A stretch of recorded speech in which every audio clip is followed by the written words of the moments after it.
let's go over our month. We have camping week, veggie week, swim week, and fruit festival. 4 really, really fun weeks here, and I can't wait to get into it. Okay, so supplies, here's your supply list.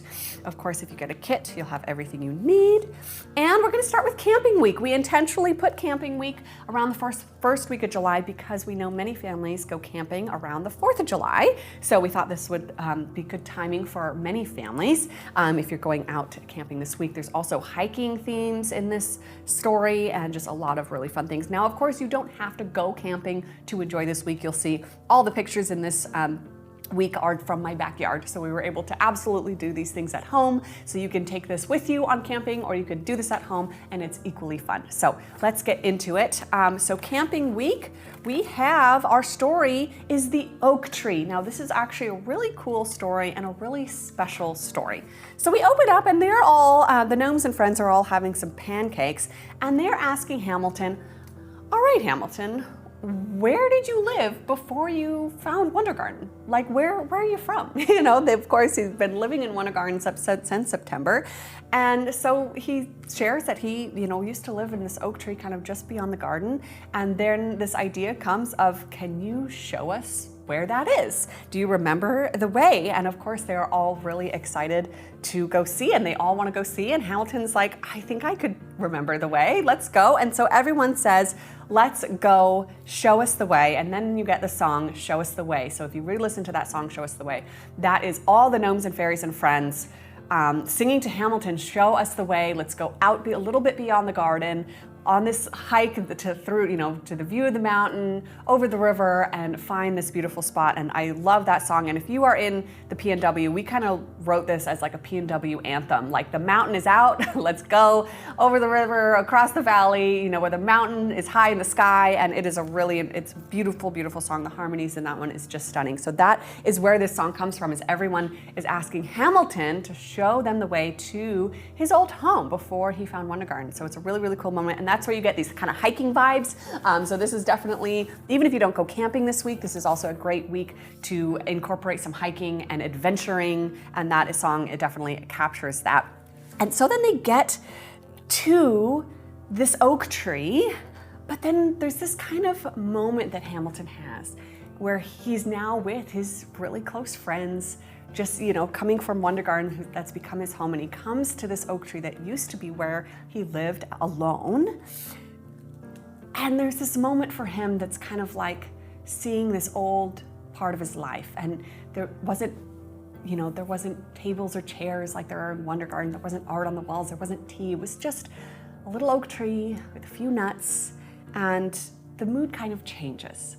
And then he looks to his friends, and then he sings the most beautiful song, "A house is not a home, the people are." And that's where you get the song, Love Makes a Home. And he realizes that this place that he used to live and used to be the only home he knew is no longer a home for him. And coming back to it doesn't feel like coming home. It just feels like this old shell of his old life.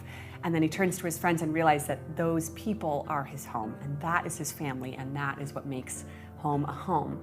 And so that beautiful song, those lyrics really are just so touching. Of it is really the people in your life that make home feel like home. It is a really sweet moment.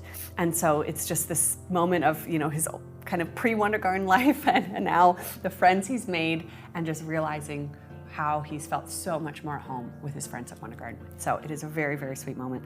And then at the end of the night, they're camping out around the oak tree, and it gets late into the night. And Hamilton, we don't get to, it's kind of special when Hamilton sings. Of course, the gnomes have been singing all their lives. That's just their life at Wondergarten. So, but whenever Hamilton really sings, it's a really special moment. So he sings this song, and then later they're around the fire. Sister Flame makes a nice bonfire. Rudabug's plucking on his guitar, and Thumbkin is playing his harmonica, and then Hamilton kind of starts singing this really soulful campfire song. And that is Warm Summer Night. And so that's what we see. And the chalkboard depicts the whole scene of Warm Summer Night, but if you look at the details once you really get to see that, it's actually a little bit after that song where the fairies have gone to bed, Morrison's asleep, and then Hamilton's trying his hand at the harmonica, and it's just that late night around the fire with your closest friends, with your family, soulfully singing that this is just where I want to be. And this is a really sweet song, is very much inspired by moments in my own life. My family has a cabin near the mountain, near Mount Rainier, and I grew up always going there, and those late nights around the campfire are what really inspired this song, because they're so special, so many conversations, and just the glue of my whole extended family is really around that campfire at our family cabin. And so that is what, Nathaniel really got to come into our family and see that, and see how that campfire, there's just something special. So that's what that song is inspired by. Really, really special, both history in real life and in this moment in the story. So really cool story here of the oak tree. Some really cool songs, really inspiring songs, and just a lot of sweet things going on. So with all of that, then we get to go into some fun activities, right? Okay, so for our day one, instead of our usual kind of molding, we're gonna make these sweet little craft campfires with wool roving. These are pretty simple to make, but they are really sweet. You see little Sophie here roasting a little wool marshmallow over a little wool fire. It's very, very sweet. This is going to be a great prop. You could even do this on like a micro scale if you want to make like a little story prop, but you can make it big enough if you want your kids to play with it as well. So really all you need is sheets of wool roving in different colors, fiery colors, warm colors, and a few sticks. And then what you're going to do, and we have our top-down view here, you're going to arrange your sticks kind of like this, and then you're just really going to use these these long kind of strands of wool roving, and just pull them up and just tie them around, and use the wool itself to tie those sticks in place, and then layer. And you can see I'm just tying simple knots around and coming up around different parts of the sticks, and then you just get this really sweet, simple campfire. Let the wool do the work for you. You can fluff it up if you want.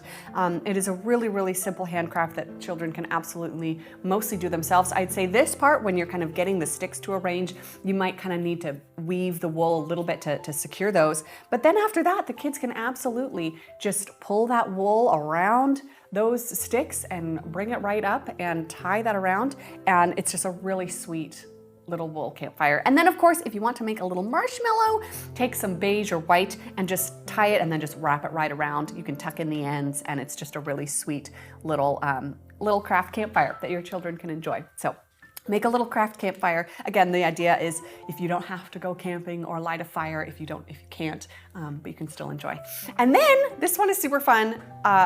Living Arts Day 1 main lesson, fort making. Now this can be anything. The prompt is just make forts. So here we have my boys making this amazing stick tent in the backyard, of course, with Nathaniel's help. But this could be a silk fort, a nugget fort, a blanket fort, a tree fort, anything you want. Make some sort of tent, or if you have a real tent, pop up your tent in your backyard, or if you're actually camping, have the children help you make a tent. Anything works, anything goes, but just have the kids get involved in making a little fort shelter. Kids love making forts, and this is a great time to encourage that. And then for our day 2, our morning activity is going to be making some trail mix. This is one of those activities that is very simple, but it's always surprisingly satisfying for little kids. Amanda says you might camp in the backyard. That's what we're going to do this year too. We are going to be going camping, but at some point this summer. But backyard camping is so much fun. So if you have even just a little lawn, backyard camping can be so much fun. So for our trail mix activity, as you see here in this little photo here, I love to just get little bowls of everything your family's gonna want in trail mix. This is completely up to you. We did some assorted nuts, yogurt covered raisins. This can be anything, of course, take into account any dietary needs your family has, but each thing in just a little bowl, and then get some little wooden scoops and let your children just make their own little mix. They can stir it up. You could put it in a bag. They could shake it, make their little trail mix that you can take hiking, you could take camping, all of that. Now, our baking lesson for camping week is going to be camp food. Now, this is another one of those options that you have lots of options here, and you can use what you have, use what you want to do. If you want to get some extra tools to do something you've never done before, this is fun. So you can either do roasting stick camp food, which means hot dogs or marshmallows, make s'mores over the campfire. Or if you want, you can do a pie iron, which I have instruction here for pie iron pies. You could do pie iron pizzas, are really fun as well. And if you can't even make a fire, you can also do oven s'mores as well. And I have some instructions on oven s'mores. So no matter what you have access to, if you have a campfire, no campfire, if you have a stick, if you have a pie iron, you can still enjoy this activity. So some simple instructions. If you are going to do marshmallows or hot dogs, you can put those on a stick, or really anything you want to roast over a stick over an open fire, you can do that. Of course, part of this activity and part of this lesson, if you have an open fire, is a great time to actually start to talk to our kids about campfire safety and how to manage their little bodies around fires to make sure that no one gets hurt.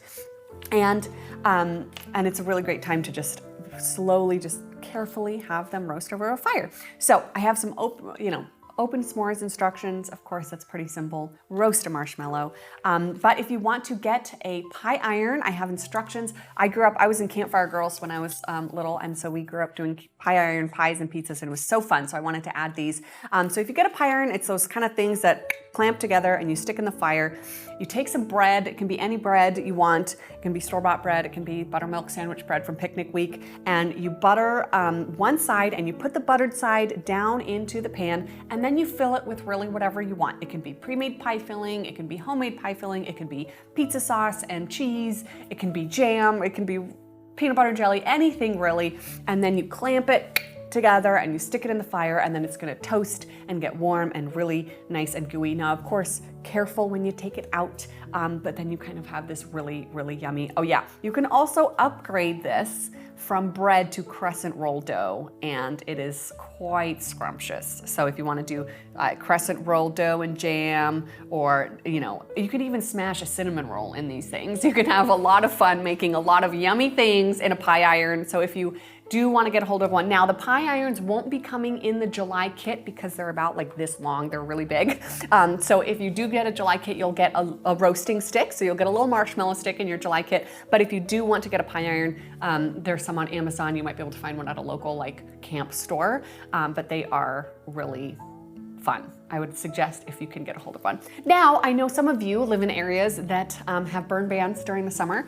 So if you can't actually cook over a fire, I do have some oven s'mores instructions on page 266 here. It's really just put your marshmallow in the oven and watch it, because it goes quick. So just a few minutes to broil and it'll toast up, and then you can make some oven s'mores. So enjoy with whatever you have, but if you can cook over an open fire, it's very, very fun.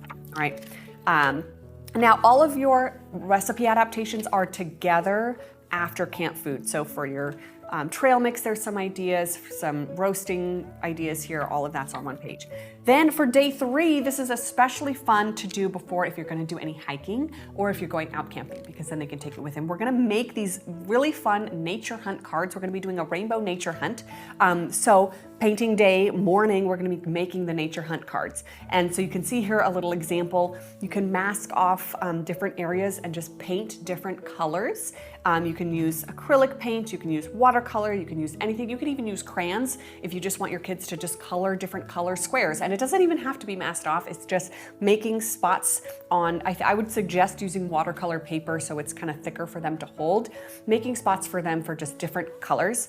And then if you get a little bit of hot glue and kind of a little mini thing, or if you want to skip the hot glue, you could just put a paper clip, just something to attach to the paper so that when they go out and find things, there's somewhere for them to put that on that color. So you can see here, there's lots of different colors. And then for your day 3 main lesson, it is scavenger hunt time. So then the idea is they're going out into nature and finding things that match this color. So can they find something red or orange or green, and seeing what they notice, and then they come back with these beautifully filled little nature hunt cards, and they're really, really fun. It's a really fun activity, really fun way to get them out in nature and enjoying and really noticing the nature around them. So, and again, this can look any way you want. This is just more of a prompt. A lot of these summer activities are kind of take this idea, run with it, use what you got, have fun with your kids, right? Question, how easy to do with a 2.5-year-old? What activity are you asking? Are you asking about the nature hunt or the campfire cooking?